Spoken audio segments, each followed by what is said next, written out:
भिवंडी तालुका के खोनी ग्राम पंचायत क्षेत्र स्थित सिद्धार्थ नगर में आज सुबह ज्योति टेक्सटाइल पावरलूम फैक्ट्री में भीषण आग लग गई। आग इतनी तेज थी कि 3 शेड जलकर पूरी तरह खाक हो गए।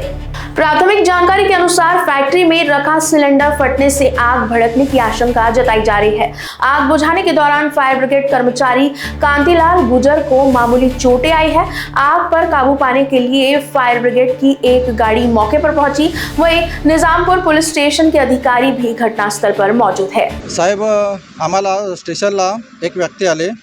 तिथे स्टेशनला त्यांनी सांगितलं का खोनी गाव येथे आग लागले, कारखान्याला आग लागलेली। आम्ही तात्काळ आम्हाला 6:40ला आग लागलेली आहे असा आम्हाला कॉल आला आणि तात्काळ आम्ही तिथून रवाना झालो। खोनीपर्यंत आम्ही आलो, इथे टर्न मारला आणि आग विझण्याचं काम चालू केलं। आग विझणं चालू करत असताना आम्ही पाणी मारत असताना आम्हाला इथे सिलेंडर आढळला। सिलेंडरचा स्फोट झाला आणि आमच्या कर्मचाऱ्यांना दुखापत झालेली आहे। कांतिलाल गुजर म्हणून आहेत फायरमन, त्यांना दुखापत झाली, ते आजममध्ये गेलेले आहेत। इथे खोनी गाव, सिद्धार्थनगर आणि ज्योती टेक्सटाईल इथे आग लागलेली आहे। 3 गाळे आहेत, 3 गाळ्यांना कारखान्याला आग लागलेली आहे। आग विझवण्याचा आम्ही प्रयत्न करतो। पाण्याचा थोडासा कमी असल्यामुळे थोडासा आम्हाला वेळ लागला विझवण्यासाठी, पण आग कंट्रोलमध्ये आहे। कुलिंगचं काम चालू आहे। सकाळी 5:15च्या सुमारास खालून आवाज यायला लागला, पळा पळा पळा म्हणून।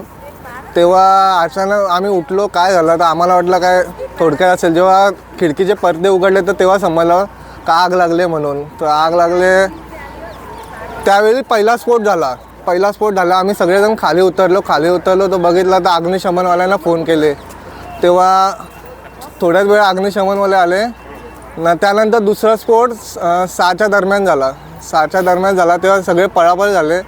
नंतर अजून 25-30 मिनटं झाले तरी अजून आग विझायचं काय हे नाही आहे अजून काय। मग काय तुम्ही स्थानिकांनी काय अग्निशामक दलाला फोन केला होता का? हो, 5:15लाच केला होता, पण मध्ये इलेक्शनचे मंडप असल्यामुळे अग्निशमन दल लवकर येऊ नाही शकला। त्यांना पूर्ण गावाला घेरा मारून त्यानंतर ते अर्धा 1 पाऊण तासाने आलेत। Bureau report, Lokvahini news, Bhiwandi.